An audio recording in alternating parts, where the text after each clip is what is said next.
자, 여러분, 대한민국에서 방울토마토가 가장 유명한 지역이 어딘지 아십니까? 부여죠. 부여입니다. 부여가 그렇습니다. 뭐예요? 충청남도 부여. 부여에서도 세도 대추 토마토즙 여러분께 선사합니다. 4월이면 부여 세도에서는 방울토마토 축제가 열리는데 방울토마토 중에서도 대추 토마토는 일반 방울토마토에 비해서 당도는 높은데 칼로리가 적어서 먹기 편한, 먹기 좋은 슈퍼푸드로 각광받고 있습니다. 게다가 대추 토마토의 리코펜 성분은 항산화 효과를 지니고 있고 풍부한 비타민 C는 신진대사를 촉진시키고 풍부한 식이섬유는 변비 그리고 소화불량 네. 개선에 도움을 주는 것으로 알려져 있습니다. 자, 이렇게 좋은 부여세도의 대추 토마토를 물 한 방울 없이, 이게 저 물이 들어간 것 같잖아요. 천만의 말씀, 물 한 방울 없이 그야말로 통째로 갈아 만든 토마토 즙입니다. 먹거든요. 예, 예. 엄청 진합니다. 네. 드셔보세요. 진짜 물 한 방울 안 넣은 것 자, 같아요. 그렇기 와. 때문에 이 토마토즙 99.9%의 설탕이 아닌 스테비올 배당체라는 성분이 0.01% 주어. 천연 감미료죠? 천연 감미료. 네네. 이게 저 허브로 만든 거예요. 예. 자, 어디서 관리하고 있는지가 중요합니다. 이게 민간 업체일 것 같죠? 천만의 말씀. 상표에서 짐작할 수 있듯이 믿을 수 있는 부여 세도 농협에서 농협이군요. 원재료를 직접 관리합니다. GAP 인증 그리고 이력 추적 관리 등록 100% 국내산은 기본입니다. 농협에서 엄격히 선별 관리한 대추 토마토를 해썹 인증 시설, 아주 위생적인 시설에서 가공해서 누구나 쉽게 마실 수 있는 그런 스파우트 파우치 형태로 포장됐습니다. 자, 가격은 100ml 20포가 15,000원, 한 포가 750원 꼴입니다. 750원이죠. 정말 가격이 좋습니다. 그렇습니다. 김용민닷컴이 압도적 최저가인데 원래는 이제 16,000원에 판매 중이었는데 비타민 보충이 절실한 겨울철을 맞아서 보다 많은 분들이 접하시라고 추가 할인 이벤트를 진행하고 네네. 있습니다. 자, 재고가 소진되면 이벤트가 종료될 수 있어요. 아이고, 자, 빨리 주문해야겠네요. 하루가 급해요. 네. 1시가 급해요. 자, 보통 맛있고 이벤트가 들어갔으면은 이거 진짜 싸게 나온 거예요. 그렇습니다. 이게 제가 김용민닷컴 이거 좀 홍보하는 거 볼 때마다 느끼는 건데 그렇습니다. 빨리 소진이 될 수가 있다는 거죠. 예. 저희는 여러분 김용민닷컴의 그 모토는 모든 상품이 다 있지 않습니까? 예. 다만 김용민닷컴에 입점한 상품은 그냥 뭐 고민할 거 없어요. 그대로 사면 됩니다. 네. 믿고 사도 되고 네, 그렇죠. 맞아요. 가격도 선택에 고민이 있으신 분들, 선택 장애인들을 위한 쇼핑몰이다. 그렇습니다. 맞춤형 쇼핑몰이다. 네네. 예, 이렇게 보시면 됩니다. 장담할 수 있는 거잖아요. 그렇습니다. 예, 예. 그냥 한우가 들어왔다. 김용민닷컴의 한우 하나만 올라옵니다. 오. 예, 그것만 드시면 돼요. 그러고 보니까 한우는 안 들어왔네. 한우 들어왔어요? 들어있어요? 네, 있어요? 그럼요. 예. 왜 안 주세요, 근데? 예, 그렇죠. 못 먹어본 것 같은데. 예를 들어서 예. 이제 뭐 없다, 내가 원하는 종류가 없다. 그러면 아직 최상의 상품이 김용민닷컴에 의해서 셀렉션 되지 않았다라고 네네. 보시면 돼요. 자, 그러나 토마토즙은 이미 들어왔어요. 바로 부여 세도 대추 토마토즙. 자, 여러분 많은 구매 바라겠습니다. 정말 맛있습니다. 맛있습니다. 예. 농협에서 또 인증한 거면 만든 거면은 이건 뭐 100%또 우리가 믿을 수 있잖아요. 그렇습니다. 농협은 또 예. 네, 네. 농협에서 잘못하면 난리 나거든요. 사실 그렇지. 또 그런 것도 있잖아요. 네, 예. 네. 이거 하나 더 먹어도 돼요, 이거? 맛있는 거 이거 진짜? 또 드시죠. 하나 예, 더 예, 먹어도 예. 진짜 맛있네. 엄청 진하죠. 네, 엄청 진하고 예. 칼로리도 낮고. 이거는 또 여성분한테 여쭤봐야 돼요. 소진 변호사님 어떠세요? 아, 정말 진해. 물이 한 방울도 안 들어갔어요. 네, 진짜 한 방울도 안 들어가 있어요. 오, 맛있다. 맛있죠? 너무 진짜 맛있어요. 맛있죠? 괜히 좋네. 제가 먹었는데. 네, 맛있네, 진짜. 국내산 100%입니다. 100%. 예. 자, 부여세도 대추 토마토 즙입니다. 네. 검찰의 권력은 누군가를 조국 전 장관 일가를 털듯이 짓밟을 수 있는 힘도 있지만 김학의처럼 봐주는 권력도 있습니다. 네. 그 공소시효 다 지나도록 네, 기다리고 있다가 그냥 검찰은 알았을 거예요. 개기고 있다가 아니 알고 있었대. 아니, 그 2013 모르겠어요. 년에. 그 계산해 보면 공소시효 나오는데. 예. 예. 그러니까 이게 한마디로 여완섭이가 아주 뭐 잔대가리 굴린 거예요. 한마디로 얘기해서 결국에는 무죄가 나올 걸 뻔히 알면서 그런 식으로 공소장을 쓴 거 아닙니까? 예. 김학의 씨가 그 재판장에서 울면서 그랬대잖아요. 아, 나를 믿어주는 사람이 아무도 없다. 근데 알고 봤더니 법정에서 믿어줬어요. 참 이게 어떻게 보면 아니. 법정에서도 안 믿어줬어. 안 믿어줬어요. 안 믿어줬네? 아, 그렇지. 근데 무죄가 나왔잖아요, 무죄가. 예. 아니. 그게 믿어진 게 아니라 네.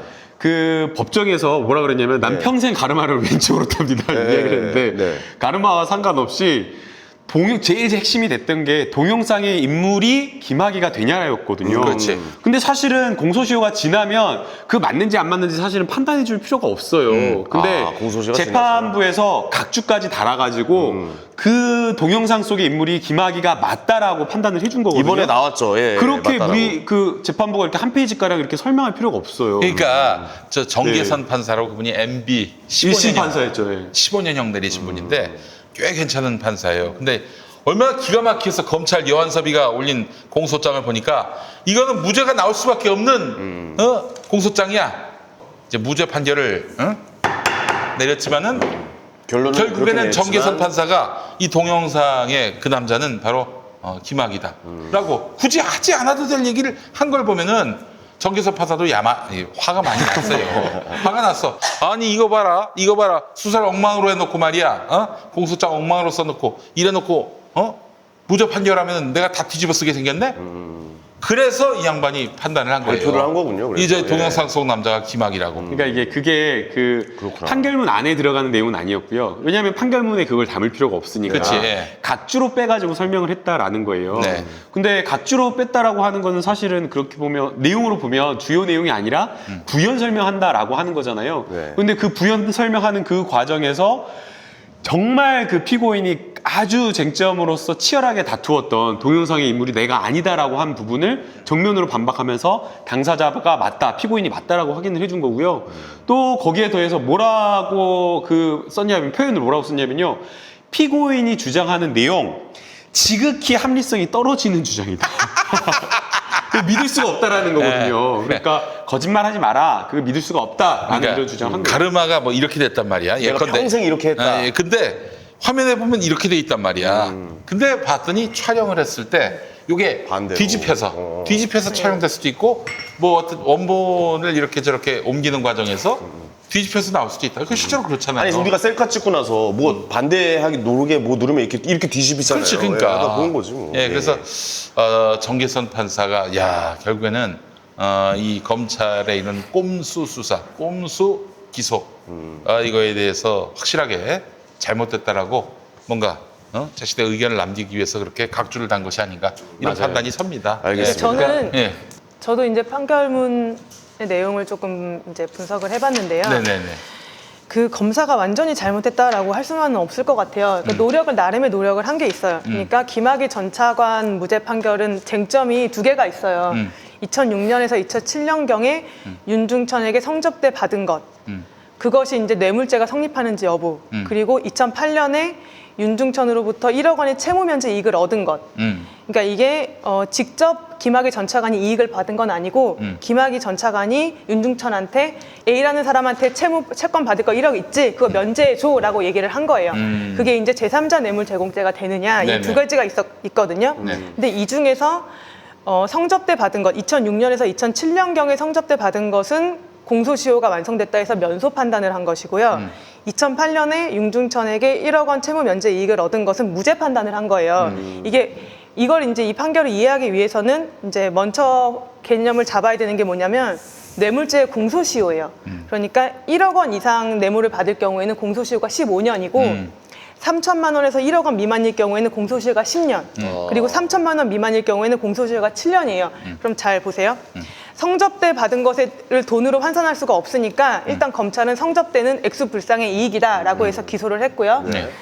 1억 원의 채무 면제 이익이 있으니까 이 1억 원의 채무 면제 이익과 성접대 받은 것을 묶어서 1억 원 이상을 뇌물을 받았다라고 해서 공소시효 15년이다 이렇게 기소를 한 거예요, 일단. 근데 이제 재판부가 판단하기에 1억 원의 채무 면제 이익을 얻은 것은 이거는 대가성이 없다라고 판단해서 이걸 무죄를 선고를 해버리니까 그럼 나머지 성접대 받은 것은 뭐가 되겠어요? 1억 원 미만이니까 공소시효가 10년 이하가 되겠죠. 그러니까 그래서 공소시효가 적용이 된 거예요.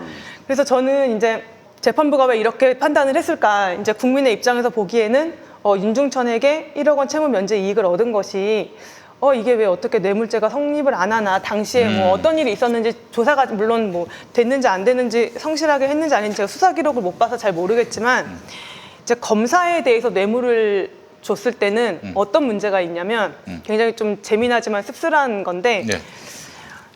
대한민국에서는 내가 이 검사랑 친하다라고 하면은 특히 건설업계나 사업하시는 분들은 사업상 이익을 받을 때가 있어요. 그렇지. 아무래도. 그러니까 네. 뇌물이라는 거는 직무 관련성이 있어야 뇌물이 성립을 하는 거거든요. 내가 검찰에 어떤 사건이 있는데 이 검사한테 나 내 사건 좀 잘 무마시켜 주세요라고 해서 뇌물을 주면 그건이 당연히 직무 관련성이 인정돼서 뇌물죄가 성립할 거예요. 근데 사업가가 검사랑 친하기 위해서 그리고 그 검사와의 친분을 과시하기 위해서 돈을 주거나 이런 거는 직무 관련성이 있다고 보기는 굉장히 어렵죠. 내 죄를 기소하지 말라, 내 사건을 덮어달라 이렇게 뇌물을 주는 게 아니라 검사랑 친해놓고 이 친분을 과시하는 거예요. 자기의 어떤 다른 사적인 영역에.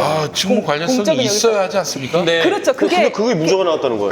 그게 예. 되게 애매한 게 내가 이 검사랑 친하다라면서 이제 뇌물을 선물이나 뭐 향응을 제공할 때는 그 안에는 내가 어떤 사건이 됐을 때 이 사건을 덮어주기를 바라는 어떤 묵시적인 의미의 그럼요. 청탁이 당연히 있겠죠. 네. 근데 그거는 판단하기가 굉장히 어렵기 때문에 그러니까요. 검사에 대한 어떤 뇌물죄에서는 이런 것도 변호인들이 논리로 많이 주장을 하는 것이고요. 예. 판사 입장에서는 어떤 죄가 유죄의 증명이 확실하다면 네네. 그거는 유죄를 쓰지만 이게 만약에 무죄일 수도 있다는 합리적 의심이 들면 무죄를 써야 되는 거거든요. 제 소재인 변호사님이 제가 하고 싶은 얘기를 해주신 거예요. 그러니까 재판부가 믿어줬다는 건 그 얘기거든요. 근데 이 두 분이 하도 날 몰아붙여가지고 내가 좀 공경에게 빠졌구나. 다만 이제 역시 재판부 하시네. 입장에서 아니, 뭐 저는- 황현이 따위 이렇게 두준다고. 나 저 팬이에요.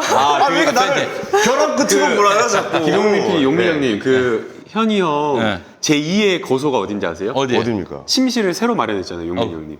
청와대 분수대 앞에 황교안 텐트 옆에다가 거기다가 제2의 지금 같이 단식하시는 거예요. 그러면 판사도 이건 너무 봐준 것이다.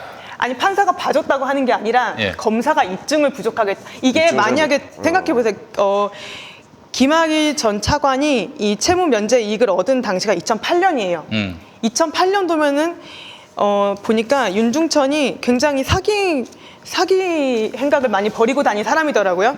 뭐 2006년에 저축은행에서 320억 빌려서 안 갚고, 320억. 어이구. 뭐 2005년에 사촌형 명의로 시중은행에서 1억 빌리고, 뭐 저축은행에서 2008년에 13억 5천만 원 빌리고, 어떤 일도 있냐면 재력가 행세를 하며 교제하던 여성으로부터 3천만 원을 빼돌리고 뭐 이런 굉장히 재질이 아니, 나쁜 근데 사람인데 이게 그 직무 관련성이나 대가성이 없다라고 판단을 과연 할 수가 있는지 저는 그래서 지금 검찰의 수사가 좀 부실한 수사다라는 거예요. 공소 유지를 하려면 탄탄하게 제대로 된 수사를 했었는데 수사 자체가 좀 부족했고 공소 유지를 할 의지가 있었는지 의문이라는 거예요. 그냥 일반적으로 그냥 평범한 사람들이 검사한테 뭐 선물 조금씩 주고 그랬으면 모르겠는데 우선은 선물 액수가 엄청 크잖아요. 몇 억을 그냥 친분 관계로 준다? 이거 그냥 생각하기가 어려워요. 그 다음에 그냥 일반적으로 착하게 죄 안 짓고 산 사람이 모르겠어요. 방금 소재인 변호사님 말씀해 주신 대로 엄청 사고 많이 쳤어요. 그냥 걸어다니는 법정이라고 생각해도 될 정도로 민사소송, 형사소송 너무 그런 고소고발건도 많고 분쟁과 다툼이 많았던 사람인데 이런 사람이 검사에게 고의 검사에게 뭔가를 줬다라고 하면 사실은 이것은 이 그치, 수사와, 납득이 안 되지. 그렇죠. 수사와 어떻게 관련되어서 보면은. 무엇인가 청탁하려고 했었다는 그렇죠. 의사가 있다라는 걸 추정할 수밖에 그렇죠. 없다는 근데 그럼 이 점이 검찰이 납득이 안 증명을 되는 못했다는 거예요? 그러면? 어떻게 못했냐라는 거예요. 그게 난 이해가 안 된다는 거예요. 왜 못했을까요? 그냥 살짝만 파도, 살짝 까봐도 엄청나게 많이 수사 나올 기록을 텐데. 좀 보고 싶어요, 저도. 왜 그랬나 진짜. 이해할 수가 없다는 거예요. 네, 알겠습니다. 댓글을 좀 보다가 갑자기 이야기가 일로 좀 넘어왔네요. 소재 변호사님. 아니, 잘 네. 넘어온 것 같습니다. 네네. 댓글은 그게 끝이었습니다. 그죠? 네. 잘 넘어왔네요. 그래요. 예. 일단은 김학의 건은 그렇게 보고 어제 사실 우리 김용민 TV의 관훈 라이트 클럽에 정의상 기자라고 시사인 기자가 나오셨어요. 네. 베테랑 또 이제 탐사 보도 기자인데 그분이 김학의 사건 피해자분들, 여성분들 만나가지고 인터뷰도 쭉 하고 그랬는데 이게 사실은 김학의만의 문제가 아니야. 우리나라 이 검사 사회가 스폰서 끼고 맞습니다. 그렇게 해서 또 유흥업소 같은 데 가가지고 그 접대받고 정말 이런 일들이 너무 비일비재하단 말이죠. 그래서 이거는 김학의가 상징적인 인물이지 김학의만의 일탈이다 이렇게 볼 수는 맞아요. 없는 것이기 때문에 검찰에 대해서 너무 이쪽에 왕창 몰아주고 있는 거 아닙니까? 기소 독점권부터 시작해가지고 직접 수사권 이런 것들을 제어할 수 있는 방법을 찾아야 한다. 네. 그런 차원에서 검찰 개혁은 너무나 절실하고 고위공직자범죄수사처 검사를 수사할 수 있는 네. 이런 공수처의 또 설립도 너무나 필요하다는 점, 이런 점을 또 우리가 이 사건을 통해서 알아야 하고 2심 가서 엎어질 수 있을까요? 그럴 수 있죠. 그 이심 가서. 저는 사실 이게 직무 관련성이 인정되지 않는다는 것 자체는 저는 그건 납득은 안 가요. 네. 장용진 기자라고 네. 그 저기 알죠? 저 아주 유명한 법조팀장. 네. 예. 그 양반하고 제가 또 그 이 팟캐스트 인터뷰를 하는데 이분이 이번 주에 이런 말을 하더라고요. 뭐라고요? 지금 검찰의 전 현직 검사들을 만나면은 다음 정권은 자유한국당 정권이 될 것이라고 믿어 의심치 않는데요. 믿어 의심치 않는데. 그러니까 지금 이 정권에 대해서 대하는 것은 통상 이제 과거 보면은 검찰이 죽은 권력은 잘 털잖아요. 죽은 권력으로 여기고 털고 있는 거예요, 지금. 문재인 정권을. 2년 반밖에 안 됐는데. 그렇지. 그리고 미래 권력에겐 충성하거든. 자유한국당을 미래 권력으로 본다는 거예요. 야, 그렇군요. 지금 황교안 대표 보면 그렇게 생각할 수 있어? 진짜 그게 가능하니? 아유, 진짜. 그러니까 저기 사실은 이명박 때 쿨했다고 그러잖아요. 이명박은 워낙 비위가 많으니까 이명박 자기의 어떤 그런 숨통을 잴 수 있는 그런 카드를 검찰이 갖고 있는 걸 알아요. 그래서 MB가 검찰에 대해서는 풀어줬어. 그 쿨하다고 얘기하는 게 바로 거기서 나오는 건데. 그 니들 맘대로 해. 약간 이런. 근데 박근혜는 짓밟으려고 했단 말이야. 검찰. 그게 야마도 막 화가 난 거지. 정무수 아니요, 이거 누르려고 그 했죠. 오해가 네. 있는데 이명박도 풀어주진 않았어요, 검찰. 아 그래요? 제가 검찰 복수의 검찰 검사들로부터 들었는데요.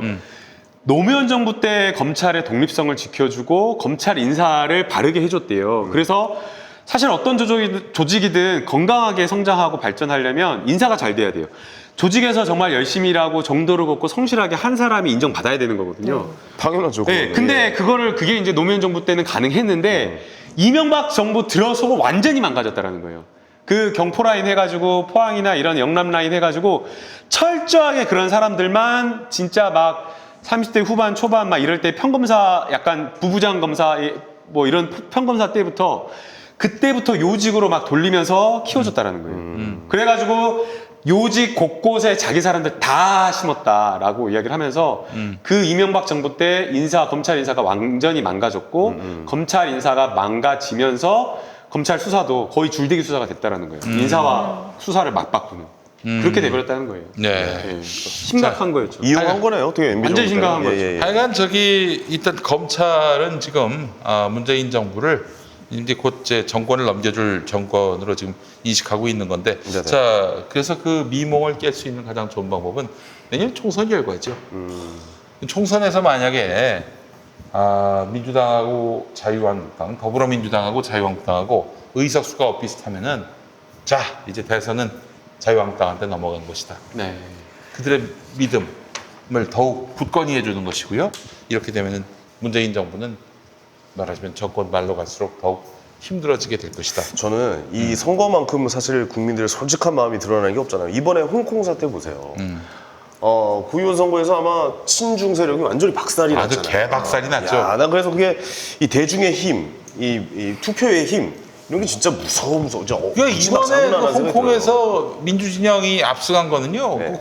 그 공로는 경찰이에요, 경찰. 얼마나 열심히 두들겨 팼는지 탄압하고, 예. 이걸 두 눈으로 다 본 거 아닙니까? 그렇죠. 그래서 다들 그냥 구의원 선거임에도 불구하고 네. 나가서 응징 투표를 한 거 아니에요. 막 심지어 해외에 있는 투표가, 분들 막 예. 항공 뭐 비행기 타고 와가지고 막 일부, 투표하고 그랬다고. 자, 예. 그래서 우리 하고. 애청자분들께 저는 얘기하고 싶은 게 뭐냐면은 2017년 3월에 지금의 홍콩 같은 상황을 만들려고 했던 이 세력들을 반드시 심판을 해야 된다는 겁니다. 맞습니다. 그래서 이게 싸우면 안 돼요. 그러니까 막 설득하고 막 그러잖아요. 저희가 그러니까 정치 이야기 어떻게 보면 가끔 이야기 친구들이나 뭐 지인들이나 이렇게 하게 되는데 그 자리에서 싸우면 전 안 된다고 생각이 돼요. 인터넷 댓글 달 때도 무조건 잘했다라고 싸우면 중도에 있거나 보수에 맞아요. 있는 사람들은 반발하고 오히려 더 거부감이 내가 느껴요. 하고 싶은 말이 이거예요. 그러니까 그 사람의 장점이 우리 편이면 안 된다는 거죠. 아니야. 형은 올바른 아니야. 나 아니야. 맞다니까. 형은 아니야. 형한테는 강하게 말해야 돼. 나 진짜. 현이 형한테는 강하게 말해야 되고요. 다른 나안 분들한테 도와줘요, 형이. 아니야. 형은 아니야. 예. 그래서 그분들한테는 오히려 그냥 진짜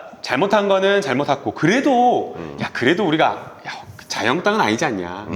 야 그래도 진짜 이건 아니지 않냐.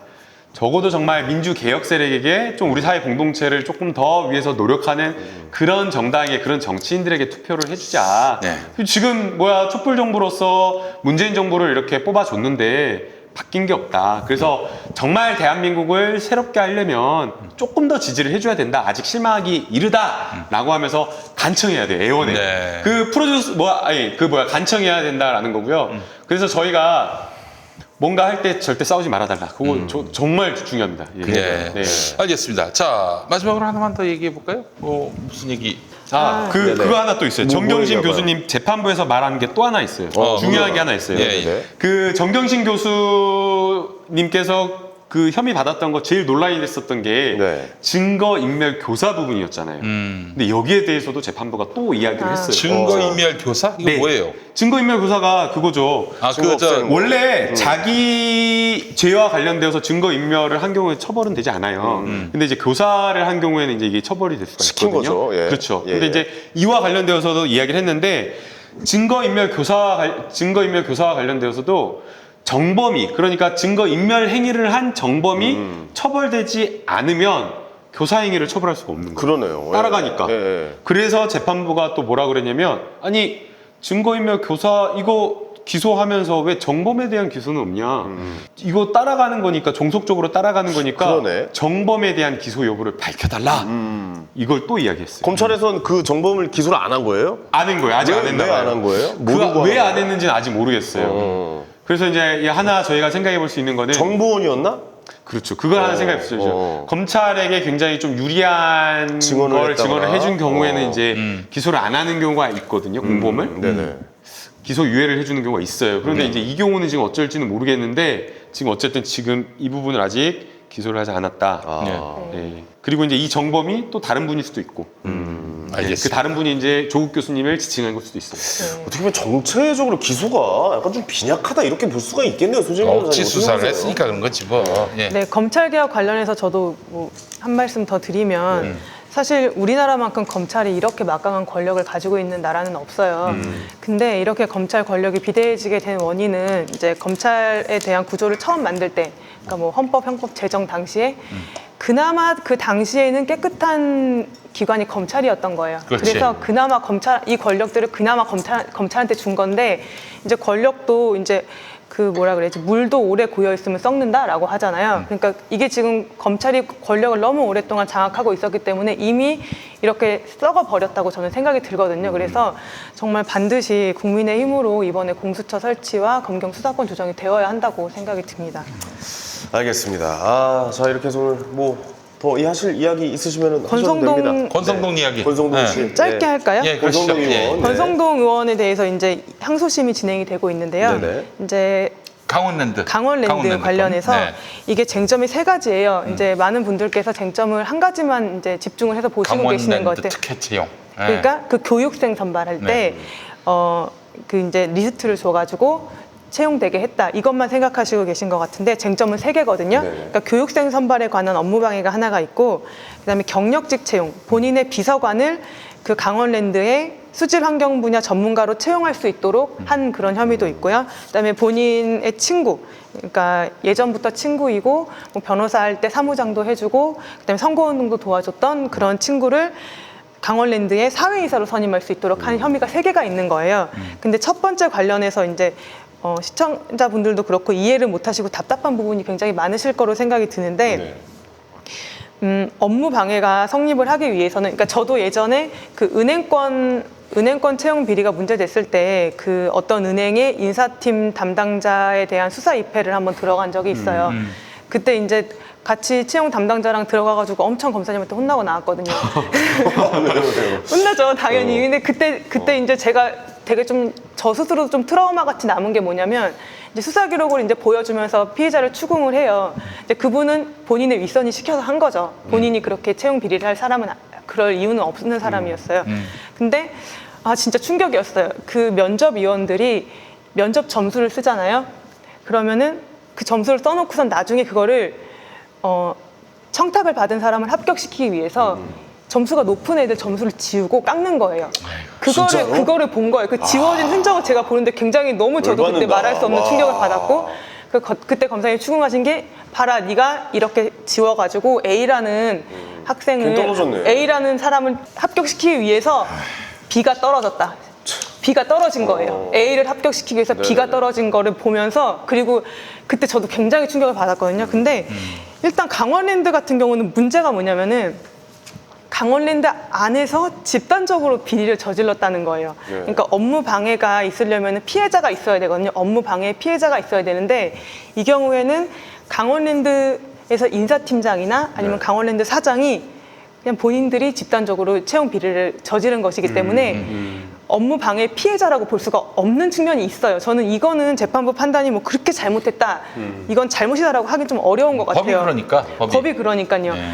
그래서 이 부분은 차라리 뭐 제3자 김성태 의원 이제 기소한 네. 것처럼 제3자 뇌물 제공죄나 이런 것들을 그럼 애초에 이렇게 구성을 제3자 뇌물죄로 했었어야 되는 거 아닙니까? 근데 제3자 뇌물 제공죄가 성립하기 위해서는 부정한 청탁이라는 어떤 또 특별한 더 요건이 까다로워, 필요한데 더 또 까다로운 게 더 있으니까 까다로워. 일단 업무 방해가 될 줄 알고 그냥 기소를 한 것 같아요.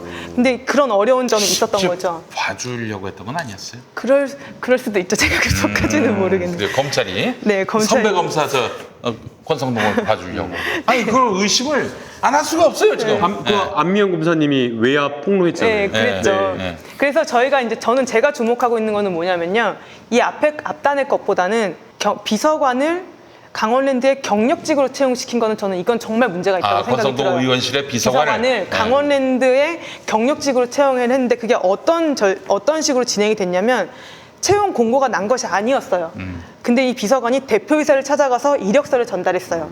그리고 강원랜드 워터월드에 근무하고 싶다 그렇게 얘기를 했어요. 워터월드예요? 네, 워터월드 왜 야, 갔지? 가보지도 못했는데 오토월드도 있어요? 뜬금없이 가가지고 뜬금없이 가가지고 네. 뭐야? 그때 신축 예정이었죠. 강원랜드 워터월드가 당시에 있진 않았고. 네네네. 근데 이후에 울보직인가 보다. 네, 이후에 이제 경력직 채용 절차를 강원랜드에서 진행을 했어요. 근데 중간에 내부에서 이거는 곤란하다라는 의견이 있었는데도 강력하게 이 비서관을 위해서 한 자리를 만든 거예요. 그리고 억지로 만든 거죠. 내부에서 분명히 반대가 있었는데도. 네네네. 그리고 그 후에 모집 공고를 하면서 채용 절차를 진행을 했는데 또 한 가지 주목할 게 뭐냐면 이제 경력자 우대 같은 게 있잖아요. 네네. 근데 이 비서관 경력에 맞춰가지고 경력을 쓴 거예요. 그러니까 이 비서관이 뭐 환경 분야 실무 경력 5년 이상 그리고 건설 안전 분야 자격증이 있었나 봐요. 그러니까 그 채용 공고에도 채용 공고에 그 맞춤형, 경력이 맞춤형. 맞춤형 경력을 한 거예요. 그래서 이제 채용이 된 거예요. 공고를 내면 다른 사람도 거기 몰릴 거 아닙니까 그러면? 그렇죠. 근데 그렇죠. 그분들은 이제 뭐 야, 이거 어쩜- 떨어질 거 알고 거죠. 노력을 기울이는 상황이야. 아니, 근데 떨어질 걸 이런 지금- 일이 있는지 모르고 했겠 와, 채용을 진짜 하는 열받는다. 거예요. 그러니까요. 와. 아니 근데 지금 이거 권성동 야, 요즘같이 의원의 취업 힘든 시기에 와 그러니까 진짜 권성동 빡세요. 의원의 비서관 채용하는 게 나경원 의원이 한 거랑 너무 똑같아요. 너무 그리고 똑같아요. 김성태 의원 딸과도 똑같은 방법이에요. 아니 왜냐면 이건 나름대로 청년들을 우롱하는 짓이야 이거 나경원 진짜. 어제 저희가 7차 고발을 했거든요. 아 진짜. 네, 어제 7차 고발했는데 제가 고발장을 썼고 고발하는 곳에는 이제 바빠 못 갔는데 야 진짜 이거 아니다. 너무 똑같아요. 조직위원회에서 의전비서관 나경원 조직위원장의 비서가 스페셜 올림픽. 네, 스페셜 올림픽 코리아 그 평창 스페셜 올림픽 코리아 조직위원회 비서가 2명 필요하다고 2명을 뽑아요. 그런데 공고를 비공개로 내는데 뭐 7년과 12년 경력 있고 뭐 임원이나 대기업 임원이나 국회의원 의전을 한 경험한 사람 요거 근데 그 사람이야. 딱 그 두 사람 경력은 딱 맞는 거예요. 그러니까. 근데 그게 나경원 의원 참. 비서 둘. 아 이건 난 진짜- 완전 맞춤형 전용. 네. 근데 그리고 심지어는 그거는 절차 공고를 하루 만에 절차 서류 받고 면접 전형도 없고 그냥 일사천리로 그냥 하루 만에 다 쓰는 얄짤없네. 만약 예를 들어서 얄짤없어. 형이 개그맨 시험을 보는데 네. 미리 정해놓고 나는 전날부터 연습을 하지. 그러다가 뽑는 거는 뭐 미리 정해놓은 사람을 뽑은 거야. 그럼 나 이거 들고 갈 거야. 나는 진짜. 나 열받아가지고 만약 그렇게 했다면 그래서 나를 떨어뜨렸다면 야 이거 진짜 사람 우롱하는 거 아닙니까? 우롱하는 거예요. 예. 그래가지고 아, 제가 듣기만 제3자 열받네. 뇌물 제공죄의 경우에는 엄격한 요건이 하나 더 있다고 말씀드렸죠. 부정한 청탁. 네. 그러니까 강원랜드 쪽에서 권성동 의원한테 어떤 부정한 청탁을 하고 이 비서관을 채용을 이렇게 시켜준 거면은 제3자 뇌물 제공죄가 이제 성립을 하는 건데 네. 그때 강원랜드에 굉장히 큰 현안이 있었어요. 뭐냐면 아까 그 비서관이 이랬댔죠. 신축 예정인 강원랜드 워터월드에서 근무하고 싶다. 그렇죠. 당시에 그 강원랜드 이 비서관이 채용되던 시점과 근접한 시점에 이제 강원랜드 포함해서 관광물류 공공기관 특정 감사를 실시를 하고 있었어요. 그런데 이제 2013년 10월까지 뭐 특정 감사를 실시하고 이후로 강원랜드에 대해서 조금 집중적으로 2014년 5월까지 계속 감사가 진행이 됐는데 그때 국회에서 어떤 지적이 있었냐면 강원랜드가 908억 원 손실을 남긴 채 철거된 테마파크 실패에 아랑곳하지 않고 1,672억 원의 사업비가 드는 워터월드 조성 사업을 다시 추진하고 있다. 충분한 사업성 검토도 없이 방만하게 사업을 벌이는 데는 과도하게 적립된 사업 확장 적립금이 주된 원인이다라고 지적을 하는 거예요. 그러니까 워터월드 사업하지 말라. 이렇게 좀 검토를 좀 해봐라. 이렇게 국회에서 그렇게 지적을 하고 있었는데 당시에 권성동 의원이 감사원 뭐 법사위 감사원 소관 현안 보고 자리에서 감사원장에게 워터월드 조성 사업은 꼭 필요하고 경제성이라는 잣대만 가지고 판단하면 안 된다는 등 강원랜드가 워터월드 사업을 하기 위한 어떤 의정 활동을 한 게 있는 거예요. 그러면은 시기적으로 봤을 때 딱 그 시기가 맞물린다는 거는 어떤 그러네요. 청탁이 예. 적어도 묵시적인 청탁이 있었다는 거는 충분히 추단할 수 있는 내용이에요. 100%는 아니지만 그래도 의심은 가네요. 의심이 갈 수 예, 있는 예. 거죠. 근데 이제 법원에서는 1심에서는 이거를 굉장히 정치한 논리를 단계적으로 펼쳐서 무죄 판결을 선고를 한 거예요. 이 부분은 저는 조금 항소심에서 좀 그러네요. 뒤집힐 가능성이 있지 않을까 네네. 싶습니다. 아니 이런 거는 진짜 힘 빠져요. 아 이런 거는 진짜 그냥 국민의 입장에서 이거 뭐 끼리끼리 다 해먹는 거 아닙니까? 그러니까요. 네. 어떻게 보면은 아 아직까지도 이런 일이 있다는 게 참 원통하고 비통할 정도네요. 아니 근데 예. 보세요. 그 검사 출신인 우리 권성동이는 봐주고 만약에 이게 조국 장관의 일이었다면은 탈탈 털렸죠. 탈탈 털렸겠죠. 30년 전 사건까지 털죠. 이거 뭐 뼈가루가 됐을 거예요. 뼈가루가. 아니 30년 전 사건을 털잖아요. 정말 참. 정말 털 사람은 제발 좀 그러나 털어주셨으면 저는 좋겠어요. 사실 예. 그 지금 1심, 2심이 그렇다 하더라도 대법원에서까지 이걸 그냥 봐줄까 하는 그런 기대가 있습니다. 대법관들 좋은 분들도 많이 바뀌었잖아요. 예, 기대해봐야겠네요. 예, 그렇습니다. 자, 뭐 하여간 뭐 죄를 줘라 이게 아닙니다. 그러니까 명확하게 사건을 보시고 올바르게 판단을 해주셨으면 좋겠다는 말씀 좀 드리고 싶네요. 그렇습니다. 네, 자 어떻게 오늘도 이야기 나눠봤습니다. 네. 오늘도 생방으로 가셔야죠. 네 그렇습니다. 네, 네. 시간 다 됐어요. 저도 네. 생방하러 갑니다. 전 전 파주로 갑니다. 파주에서 아니 생방을 지금 이 정경심 교수님에 대한 오늘 재판부 공판장에서 이야기 나온 것들이 네네네. 굉장히 중요하다고 그 시사타파 아, 네, 그래요? 예. 유정원 PD님이 파주로 와라 11시에 방송하자 그래가지고 네, 오늘 두 분 네. 검색해 보니까 1시간 25분 20분인가 걸렸어요. 고생하시네요. 고생하시겠네. 갔다 아이고. 파주 아울렛 좀 보고 오세요. 네, 다 문 닫지 않았어요. 겉에서만 이렇게. 네. 아 이게 있구나 이렇게. 네. 네.